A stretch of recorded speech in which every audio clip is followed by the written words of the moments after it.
Σκαρφαλωμένο σε στρατηγικό ύψωμα πάνω από τη χώρα των Κυθύρων, το κάστρο των Κυθύρων, γνωστό και ως Φορτέτσα, αποτελεί το πιο εντυπωσιακό και εμβληματικό μνημείο του νησιού.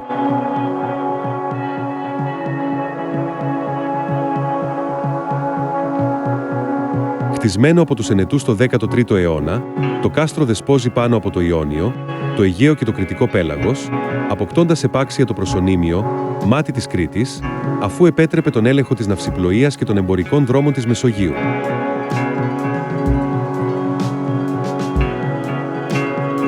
Η σημερινή του μορφή είναι αποτέλεσμα ανακατασκευής που έγινε το 1503 από τους Ενετούς, με την πρόσωψη και τα περισσότερα τμήματά του να διατηρούνται σε εξαιρετική κατάσταση.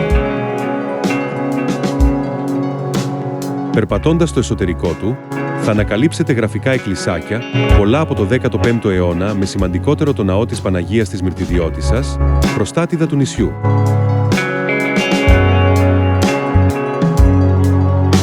Αξιοπρόσεκτο είναι και το Παλάτι των Προβλεπτών, στο οποίο σήμερα στεγάζεται το Ιστορικό Αρχείο Κυθύρων, με πολύτιμα έγγραφα που χρονολογούνται από το 1560.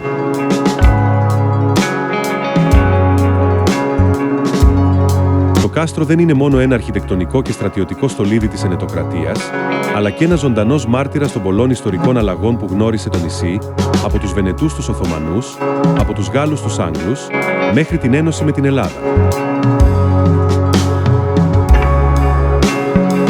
Απολαύστε την περιήγησή σας σε ένα από τα πιο μαγευτικά σημεία των Κυθύρων, με πανοραμική θέα που κόβει την ανάσα, ιστορική ατμόσφαιρα και μοναδική ενέργεια.